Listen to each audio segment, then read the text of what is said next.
جوون خیلی خوبی هستی. من از اون خوشم اومد. الان شده کمک کنی یه سکه به دورم. آقا بنیامین یکی اومد نشست گفت من مار نمیترسم. گفتم بشین وسط. گفت بله میندازه گردنم. گفتم چرا نمیندازم بشین. اومدم مارو بندازم دور گردنش، در مارو وا کردم دیدم کفشش هست ولی خودش نیست. 3 ماه کفشش تو ماشین جا مونده. میدونی چرا رفتی بالا نشستی؟ تو دیگه راه فرار مرار نداری. وضعیت داری بخون. اینجا دیگه آخر خط بود. شوخی میگم. چند کیلو وزنته؟ 60 خورده. 10 کیلو وزن اون لوله منه میشه چقدر؟ 70 کیلو. از روی زمین اگر بخواد 70 کیلو وزن بلند شه 1 متر از زمین جدا شه میشه 2 برابر لنگر. یعنی هر وزن داشته باشه میشه 2 برابر. یه لحظه اگر اشتباه کنم اون لوله بره تو حلق من به جون بچم حلق منو پاره میکنه. یه لحظه اگر اشتباه کنم دندون من میشکنه. من دندونم از تو چوب آب پیدا نکردم ولی اگر دندون من شکم حلق من پاره شد فدای سر همه. اگر نتونستم بلند کنم که میارمش پایین. قول نمیدم بلند کنم چون این نمایش بعد باید بچه کوچیک انجام بشه. ایشون میگه ماشاءالله بابای بچه. اون دستگیره بغل محکم بگیر بنیامین. سرتو بگیر بالا. نتونستم بلندش کنم میارمش پایین. آماده هستی؟ بنیامین سرتو بگیر بالا. پاتو به هم بچسب. این نمایش شعبده بازی نیستش که فوت کنم خودش بره بالا. این زحمت میخواد ببری بیاری. آماده هستی؟ هر کی نمیخواد من دندونم نشکنه جلوتون شرمنده نشم یه بار کمکم کنین بگین یا الله. بخیل اینجا باشه میگه واویلا ما اینجا بخیل نداریم. هر کی حلال زادت بگه یا الله. سرت بگی بالا. بنیامین بالا. آسمون رو نگاه کن. نتونستم بلندش کنم میارمش کن. قول نمیدم چون بدنم هم سرده. خوش اومدی بله با.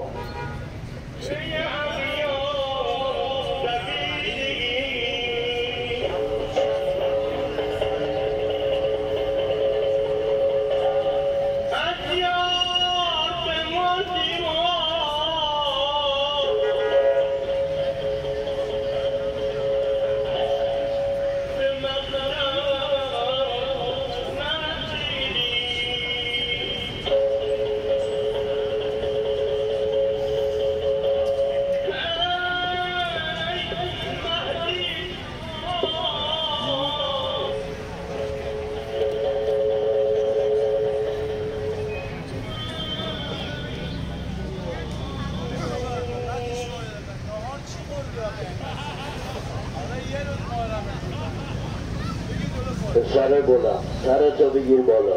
باریکالله.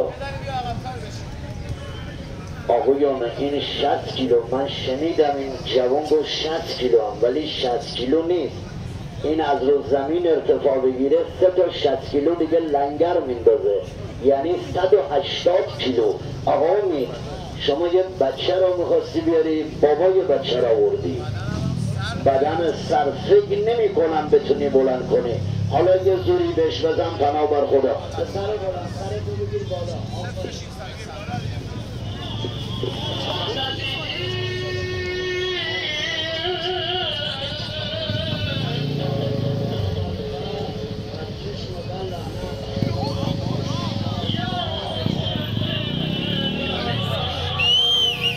هر کی دست نزنه کچل بشه. حرکت عباسی عمره.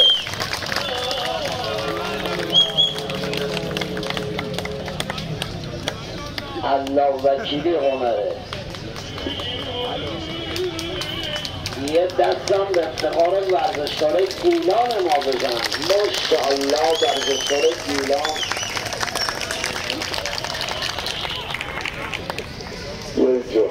بیا اینجا بنیامین بیا دیگه.